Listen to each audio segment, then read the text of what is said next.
We're live. Dana White on recently on Kenny Florin's podcast said that he's really disappointed with John Jones, very angry with John Jones. He even said that John Jones is the greatest light heavyweight of all time. He could have possibly even been heavyweight, but he just can't get out of his way. It seems like John Jones' biggest enemy is himself. Now, Dana White is just stating the obvious, and it seems like, in my eyes, it seems like Dana White is doing some sort of pre-press run into what could be a possible early comeback for John Jones.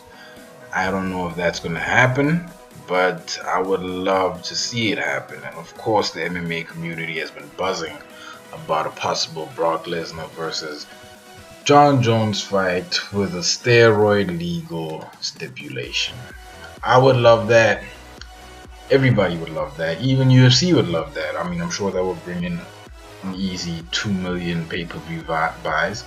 And given that the UFC doesn't have an out-and-out superstar, with Ronda Rousey being the WWE and Conor McGregor being laid off for his $100 million against Floyd Mayweather, I think that's a really, really good idea. This is the part where Jeff Nowitzki takes a hike, man. I mean, Brendan Sharp said it best. I think this is the part where Jeff Nowitzki just, disappears for a bit. Yeah. On to other news. Floyd Mayweather. I think that his little press runs telling TMZ that he's gonna fight in MMA, I think they're cute, man. I really think it's funny that people believe that Floyd is gonna enter the octagon. Guys, MMA and boxing aren't the same thing. They don't compete on the same level. You won't just step out of boxing and make it an MMA like that.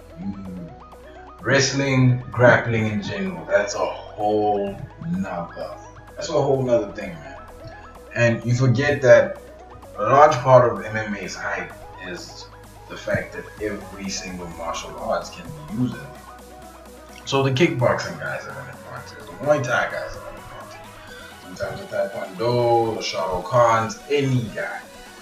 Boxing, they most times looks one-dimensional, and Floyd is really, really small.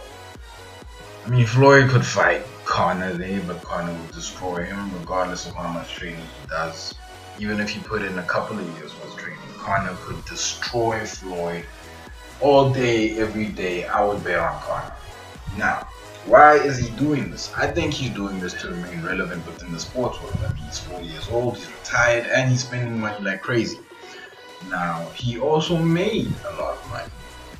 But most people forget that Floyd, like every other person on earth, has to pay taxes. And usually, well, in the US, that means that 50% of whatever you made is already gone. And now you also have to consider the fact that Floyd is represented by Al Heyman. I don't know what kind of deal they have, but I would imagine that Al Heyman gets about 10% of whatever Floyd makes.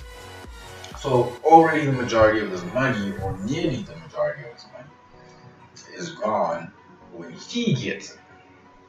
So he has to find other avenues of income. And I think he's doing this for the purposes of buying time, researching a project he could get his hands into that can make him rich.